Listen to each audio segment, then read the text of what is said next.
Esse ano aqui um grupo de contratistas com experiência em refinaria acerca do Ministério de Assuntos Econômicos não apresentar uma preocupação para a situação futura, para não necessariamente a contratista não dia for passa não adiante. O governo e CETCO afirmam um MOU para a companhia subsidiária de PDVSA a sua avaliação de condição de refinaria.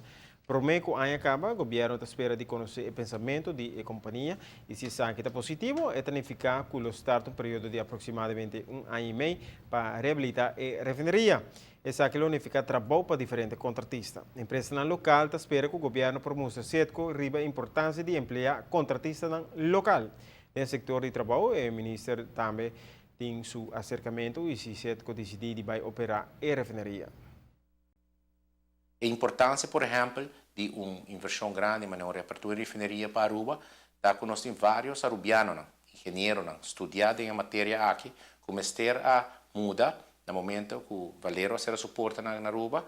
Então, basicamente, o qual nós vai por baixo também, tem a nós delante, para invitar o grupo aqui back, para vir exercer um trabalho, na expertise, na terra natal, e banda de aqui trata de incluir também tour esse não está riba mercado local o que para chegar no emprego.